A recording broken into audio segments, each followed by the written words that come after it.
সম্মানিত জনক সাহেব, আপনার প্রতি প্রশ্ন। আমরা দেখেছি জুলাই বিপ্লবের সময় ইন্টারনেট এক সপ্তাহের জন্য বন্ধ ছিল। এটা আসলে মানে কেন ছিল বা কেন, এটা পাবলিকের প্রশ্ন, একটু ক্লিয়ার করা উচিত।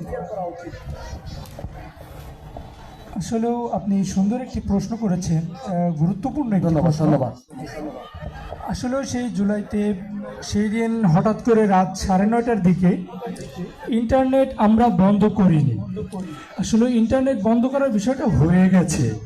আমরা ইন্টারনেট বন্ধ করতে চাইনি, বাট বিষয়টা হয়ে গেছে, ইন্টারনেট বন্ধ হয়ে গেছে। বিষয়টা হয়ে গেছে। জনক সাহেব বলছেন আসলে ওনারা ইন্টারনেট বন্ধ করতে চায়নি, বিষয়টা হয়ে গেছে আর কি, ওই যে বমির মতো হয়ে গেছে। যাই হোক, সম্মানিত জনক সাহেব, আপনাকে অত্যন্ত ধন্যবাদ। এবার আমরা যাচ্ছি সম্মানিত মানিক সাহেবের কাছে আর কি। মানিক সাহেব, আপনার কাছে আমার প্রশ্ন। সবাই আপনাকে কালো মানিক বলে ডাকে, কিন্তু ইদানিং আপনাকে সবাই বিচি মানিক বলে ডাকছে, এটার কারণটা যদি একটু ক্লিয়ার করতেন। রাবিশ কথা বলবেন না আমার সামনে, রাবিশ কথা বলবেন না বলে দিলাম, খবরদার। মানিক সাহেব উত্তেজিত হবেন না। উত্তেজনার জায়গায় হাত দিলে আমি তো উত্তেজিত হবই। মানিক সাহেব, রাবিশ কথা বলবেন না। মানিক সাহেব, আমি আপনার প্রশ্নের উত্তর দিব, রাজাকারের বাচ্চাদের প্রশ্নের উত্তর দিব আমি। আমার বাবা কিন্তু মুক্তিযুদ্ধ ছিলেন, আমি একজন মুক্তিযুদ্ধ পরিবারের সন্তান। মানিক সাহেব, আপনি রাবিশ কথা বলবেন না আপনার সামনে, আপনি রাবিশ কথা বলবেন না, আপনার প্রশ্নের আমি উত্তর দিব।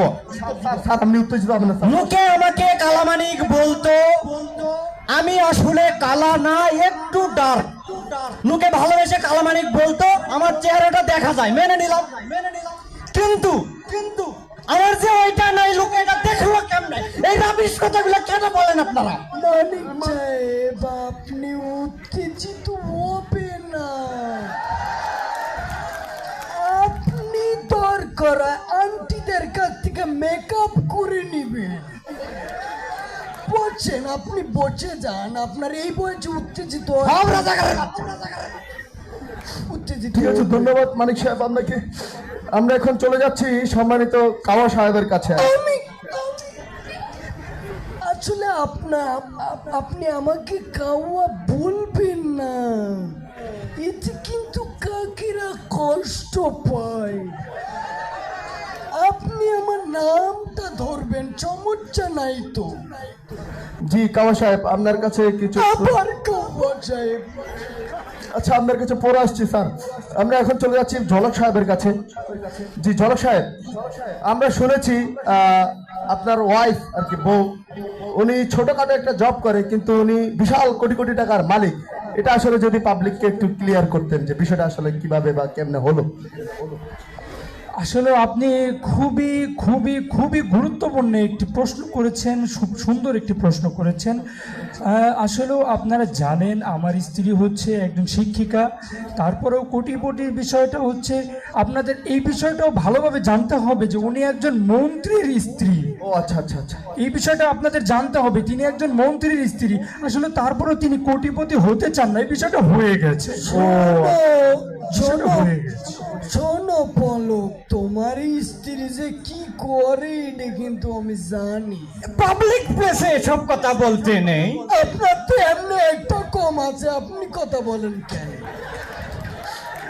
জি ঝলক সাহেব, আমরা পরে আসছি আপনার কাছে।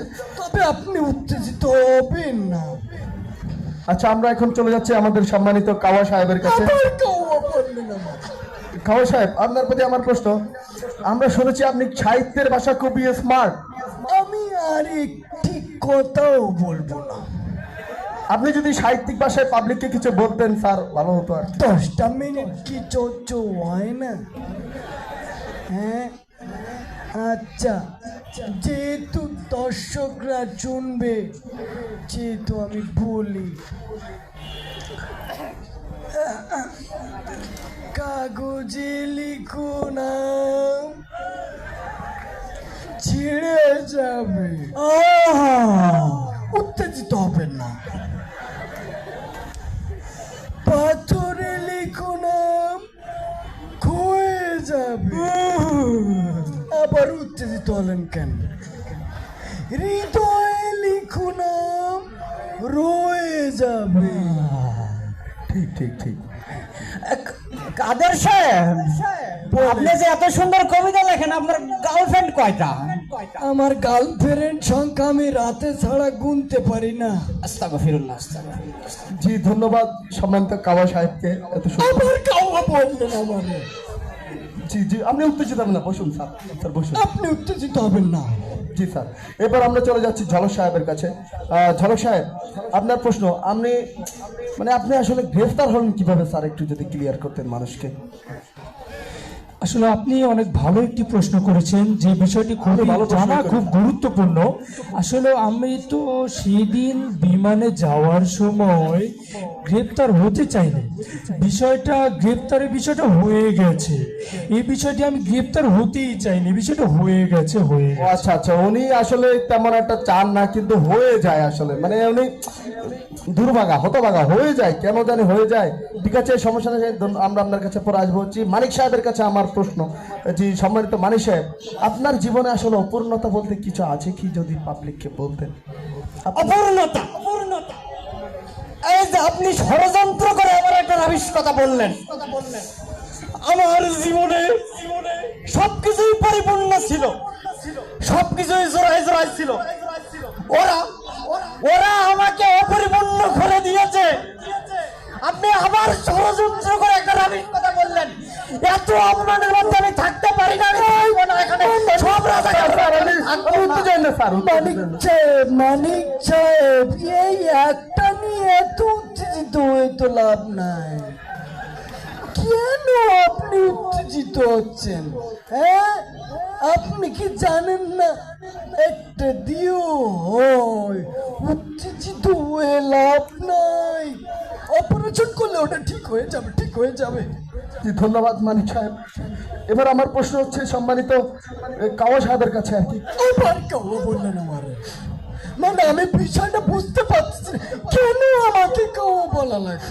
জি স্যার স্যার স্যার আচ্ছা স্যার বসে, আপনার প্রশ্ন হচ্ছে স্যার, আসলে আপনারা সবসময় বলেন যে খেলা হবে, মানে মাঠ ফাঁকা করবেন, স্মার্ট বাংলাদেশ করবেন, এইগুলো আসলে কবে হবে স্যার? আমি আগেও বলেছি, এখনো বলছি, খেলা হবে, তবে শরীরের যে অবস্থা আর হওয়ার মতো নাই, আর হবে বলে মনে বলে না। তাও চেষ্টা করব খেলা করার জন্য, এই আর কি। স্যার স্মার্ট বাংলাদেশটা আসলে কবে আমি করবেন? আগেও বলেছি, এখনো বলছি। হ্যাঁ, উঠে দাঁড়াও। প্রিয় বাংলাদেশের ছাত্রলীগ ভাই ও বোনদের উদ্দেশ্য করে বলছি,